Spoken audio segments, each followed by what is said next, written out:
Alors quand on fait l'étude de la combustion isochore, c'est-à-dire la transformation depuis le point 2 jusqu'au point 3 correspondant à la fin de combustion, vous avez dû remarquer que d'après le calcul avec notre cycle de Bode-Rochat, on obtient des valeurs de pression au point 3 et de température au point 3 qui sont vraiment très élevées. Vous avez une pression au point 3 de 133 bars et vous avez une température du point 3 de 4535 Kelvin.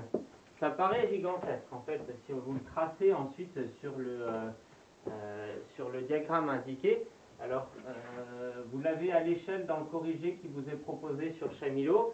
Le point 3 il y a une pression largement supérieure à celle du point 2 et ensuite le temps de détente va donner une diminution très rapide en début de détente de la pression jusqu'au point 4.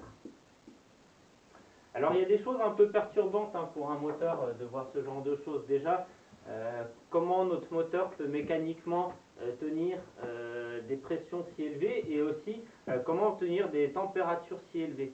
En fait, il faut bien se rendre compte qu'on a pas mal d'approximations. Une des approximations, c'est de considérer que la température est homogène à l'intérieur du cylindre. Or, la température n'est pas du tout homogène. À l'intérieur du cylindre, en fait, il y a du refroidissement avec les parois qu'on n'a pas pris en compte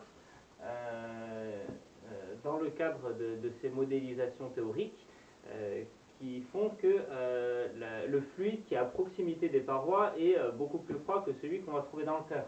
Parce que si on chauffait les parois à 4500 degrés, elles seraient vite fondues. L'autre approximation qu'on a faite, c'est de considérer que la combustion est totalement instantanée, c'est-à-dire isochore. Dans le début du cours, j'ai proposé des diagrammes indiqués qui correspondraient un petit peu plus à ce qu'on mesure effectivement en termes de pression et de volume à l'intérieur d'un moteur à allumage commandé. Et on voit que, étant donné que la combustion n'est pas instantanée, au lieu d'avoir un pic de pression lors de la combustion, on va se retrouver avec une forme plus arrondie, en forme de patate ou je ne sais pas quoi, pour la combustion, qui va complètement en fait écrêter toute cette partie à haute pression.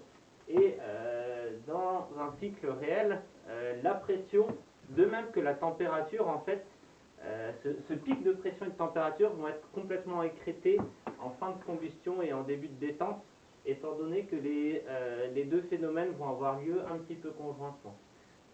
Donc, on tombe sur des valeurs exagérées qui correspondent vraiment au modèle théorique qu'on emploie, mais qui sont au final assez loin de la réalité de ce qu'on va retrouver dans un moteur réel.